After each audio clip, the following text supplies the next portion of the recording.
प्यारे बच्चों, आज हम शुरू करने जा रहे हैं हमारी हिंदी पाठ्य पुस्तक हमारी पहचान का पाठ 12 और जिसका शीर्षक है 2 गज धुआं।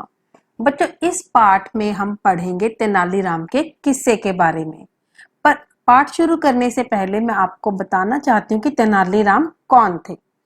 तेनालीराम राजा कृष्णदेव राय की राजसभा के 8 दिग्गजों में से एक महान कवि थे। वे राजा कृष्णदेव राय के बहुत ही प्रिय थे। वे राजा कृष्णदेव हर काम में तेनालीराम से ही सलाह लेते थे और तेनालीराम को उनकी बुद्धि और चतुराई के कारण ही हमारे भारत की लोक कथाओं के नायक कहा जाता है।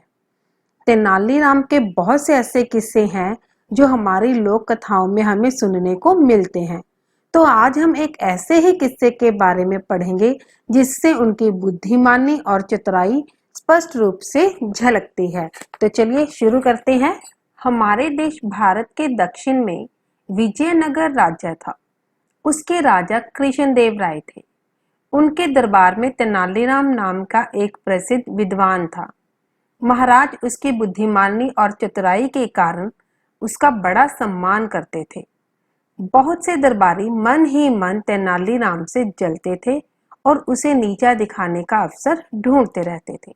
तो हमने क्या पढ़ा बच्चों? हमारे देश भारत के दक्षिण में विजयनगर राज्य के राजा का नाम था कृष्णदेव राय और उनके दरबार में एक तेनालीराम नाम का प्रसिद्ध विद्वान मतलब अक्लमंद, बुद्धिमान एक दरबारी था। उनका सलाहकार कह सकते हैं हम उनको।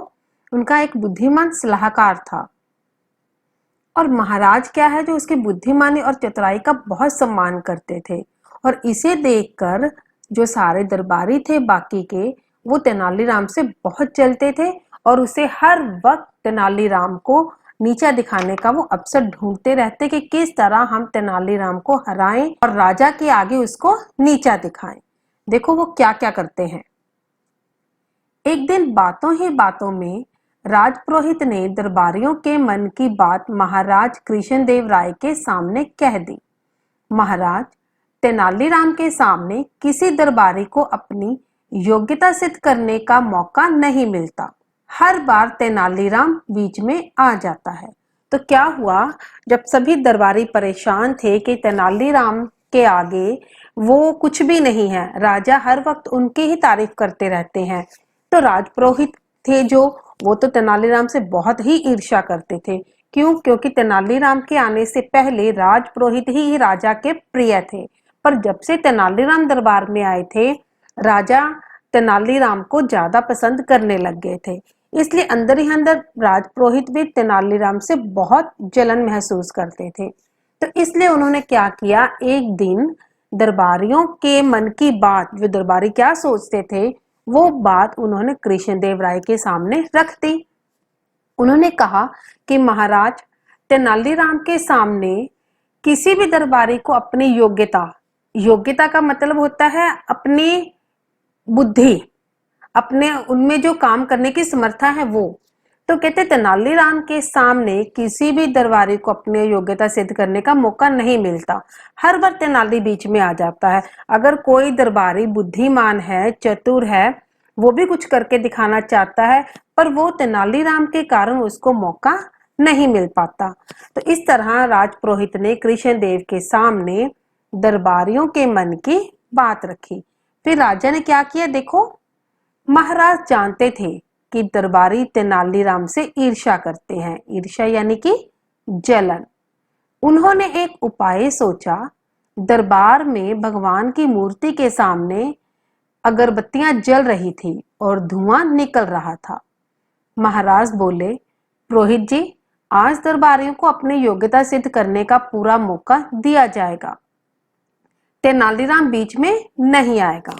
अब महाराज तो समझते ही थे। जब राजपुरोहित ने दरबारियों के मन की बात कही, महाराज जानते थे कि सारे दरबारी तेनालीराम से ईर्ष्या महसूस करते हैं, जलन महसूस करते हैं। तो इसीलिए उन्होंने एक उपाय सोचा।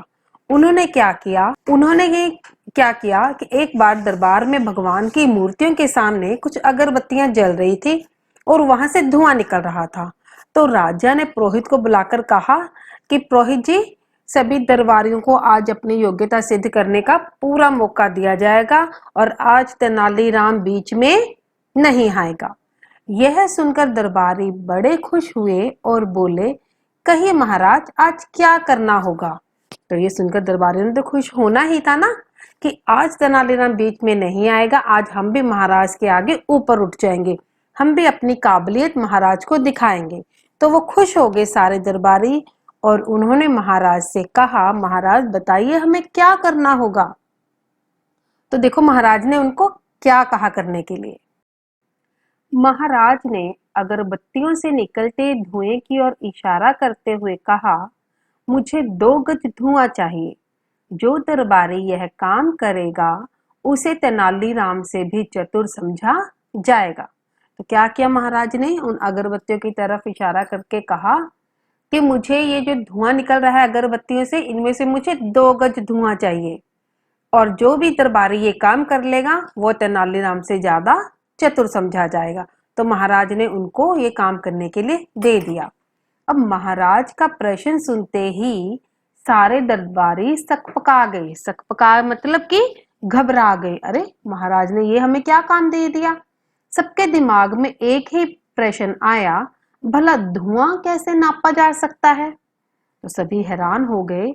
एक ही दिमाग चल रहा था सबके दिमाग में, एक ही बात चल रही थी सबके दिमाग में कि महाराज कैसे बातें कर रहे हैं, क्या धुएं को भी कभी नापा जा सकता है।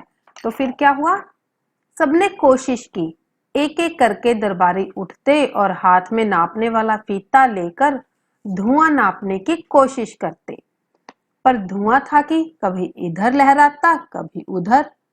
काफी समय बीत गया पर कोई भी दरबारी धुआं नाप नहीं सका। महाराज कृष्णदेव राय यह सब देख मंद मंद मुस्कुरा रहे थे। मंद मंद यानी कि धीरे धीरे मुस्कुरा रहे थे। तो सबने एक एक करके एक एक दरबारी आया और हाथ में एक नापने वाला फीता लेकर धुएं को नापने की कोशिश करने लगा। पर क्या कभी धुएं को ऐसे नापा जा सकता है? नहीं ना। हाँ, इसीलिए कोई भी उस धुएं को नाप नहीं सका। जब भी वो नापने की कोशिश करते धुआं कभी इधर लहराने लग जाता कभी उधर। इस तरह धुआं को तो हम पकड़ नहीं ना सकते बच्चों। तो इस तरह धुएं को कोई भी नाप नहीं सका और काफी समय बीत गया पर दरबारी धुएं को नाप नहीं सके। तो महाराज कृष्णदेव राय ये सब देखकर धीरे धीरे मुस्कुराने लगे कि अब देखता हूं कौन अपनी चतुराई दिखाएगा। आखिर तेनालीराम को ही आगे आना पड़ेगा। फिर क्या हुआ देखो, आखिरकार सभी दरबारियों ने यह कहकर हार मान ली कि धुएं को नापना असंभव है। महाराज तेनालीराम की ओर देखकर कहा, क्यों तेनालीराम, क्या तुम इस असंभव कार्य को कर सकते हो। तो देखो, जब सभी दरबारियों ने हार मान ली और कहा महाराज हम धुएं को नहीं माप सकते और ये तो बहुत ही असंभव कार्य है, तो महाराज ने तेनालीराम की ओर देखकर कहा, क्यों तेनालीराम, क्या तुम इस असंभव कार्य को कर सकते हो। फिर देखो तेनालीराम ने क्या जवाब दिया। तेनालीराम ने विनम्रता पूर्वक कहा, महाराज यदि आपकी आज्ञा हो तो। महाराज ने कहा, हमारी आज्ञा है। तो उसने पहले महाराज से आज्ञा मांगी, विनम्रता पूर्वक यानी कि बड़ी नरमाई से कहा, हाँ महाराज अगर आपकी आज्ञा हो तो मैं कर देता हूं। तो महाराज ने इसको आज्ञा दे दी। तो उसने क्या किया, तेनालीराम ने एक सेवक को बुलाया और उसे कुछ लाने के लिए कहा।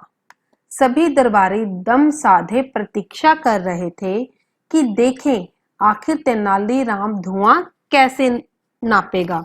दम साधे यानी कि चुपचाप होकर, अपना सांस रोकर, हैरान होकर। तो सभी हैरान होकर ये देखने लगे, तेनालीराम ने इस असंभव कार्य को संभव करने के लिए ठान लिया है। अब हम देखते हैं आखिर ये तेनालीराम इस धुएं को कैसे नापेगा। तो तेनालीराम ने इसके लिए एक सेवक को बुलाया और उसको कुछ लाने के लिए कहा। क्या मंगवाया उसने देखो। तभी सेवक 2 गज लंबी एक शीशे की नली लेकर दरबार में आया। तेनालीराम ने उसके हाथ में नली लेकर नली का मुंह धुएं पर लगा दिया। धुआं नली में भरने लगा। जब पूरी नली धुएं से भर गई तो तेनालीराम ने कपड़ा ठूंसकर नली का मुंह बंद कर दिया। फिर मुस्कुराते हुए महाराज के पास जाकर बोला, लीजिए महाराज 2 गज धुआं। देखो क्या किया उसने, क्या मंगवाया बच्चों, इसने एक शीशे की लंबी नली मंगवा ली जिसके दोनों तरफ होल थे। तो तेनालीराम ने क्या किया, नली का मुंह धुएं की तरफ कर दिया और धुआं नली में भरने लगा। अब जब पूरी नली में धुआं भर गया तो उसने दोनों तरफ क्या किया, कपड़ा ठूंस दिया मुंह में, नली के मुंह पर दोनों तरफ कपड़ा ठूंस दिया और इस प्रकार वो महाराज के पास जाकर कहा, लीजिए महाराज आपका 2 गज धुआं। बच्चों उसने 2 गज लंबी शीशे की नली मंगवाई थी। शीशे की क्यों मंगवाई थी, ताकि उसमें धुआं दिखाई दे, ताकि सबको यकीन हो जाए कि वाकई ही इसमें 2 गज धुआं है। अब वो 2 गज धुएं की नली थी तो धुआं भी उसमें 2 गज ही होगा ना। तो इस तरह उसने असंभव कार्य को भी संभव कर दिखाया। ईर्ष्यालु दरबारियों के सिर शर्म से झुक गए। बाकी दरबारी तेनालीराम की बुद्धिमानी की प्रशंसा करने लगे। महाराज बोले, अब तो आप लोग समझ ही गए होंगे कि हम तेनालीराम को इतना सम्मान क्यों देते हैं। तो ये देखकर ईर्ष्यालु दरबारियों यानी कि जो दरबारी तेनालीराम से जलन करते थे, ईर्ष्या करते थे, उन सब के सिर शर्म से झुक गए और बाकी दरबारी जो उसे जलन ईर्ष्या नहीं करते थे वो तेनालीराम की बुद्धिमानी की प्रशंसा करने लगे। तो महाराज ने सबको कहा कि अब आप लोग समझ गए ना कि मैं तेनालीराम का इतना सम्मान क्यों करता हूँ। तो बच्चों मैं आशा करती हूँ कि आपको ये पाठ बहुत अच्छी तरह से समझ आ गया होगा।